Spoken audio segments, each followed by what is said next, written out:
So in this section, we're going to talk about inverse trigonometric functions.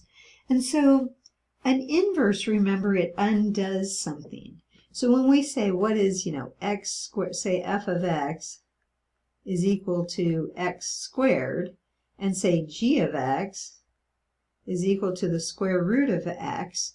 So one function is squaring something, the other function is unsquaring it, right? It's taking the square root of it. And so those two functions are inverses. When we said we can find that by composing them, and and you get x, okay, or g of f of x, and you get x. So you could do the composition. Okay, so we also said when you have a function and you have its domain, and you have a function and you have its range, well then in the inverse of the function, that range is equal to the domain of the original, because they're switching places. X and Y are switching places. And in the inverse, the domain would be equal to the range of the original function. Okay? So now what we want to do is we want to have inverse trigonometric functions. So let's look at sine. Let's talk about what this means. So say you have sine of x is equal to 1/2. That's the one we've been working with, right? And trying to remember. And we said, oh, well, x is 30 degrees then, because we know the sine of 30 degrees is 1/2. Or we said pi over 6, because the sine of pi over 6 is 1/2. Okay? And I think we've even worked with some of this before. But now we're going to have the notation to go with it. Okay? Remember, when you're taking a trig function, you have the measure of an angle.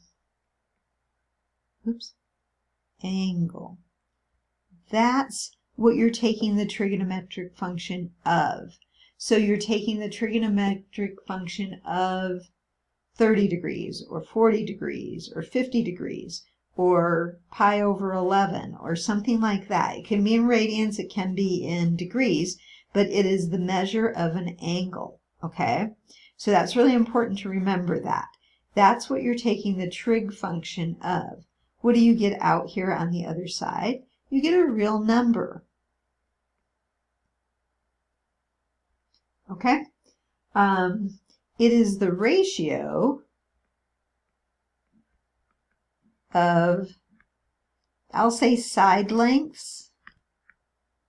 So, the length of your triangle, right? So you have a triangle, right triangle, and you have, we'll just write y, x, and h. And, we had ratios for sine. It was y over h. So sine t, if this is angle t here, then sine t was y over h. Those are two lengths measured in inches or feet or something like that, or some type of unit, okay? A linear measurement.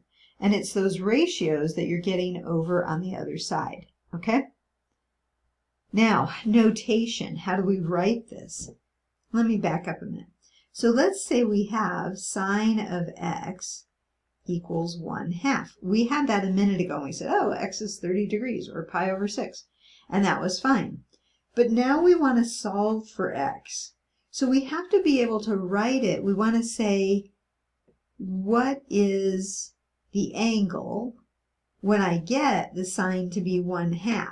That's what that's saying. It says, what's the angle? And when I take the sine of that angle, I get a value of 1/2. But now we're going to write it with the notation. So we're going to say sine inverse of 1/2 equals x. That says the same thing it says up here. And sometimes it's easier to see it written in the sine notation than the inverse notation, but that is the notation we have. We're going to put in here the ratio.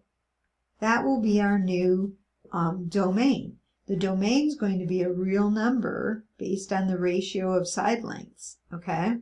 So that's going to be the domain. What's going to be the range? The range is going to be an angle, the measure of an angle.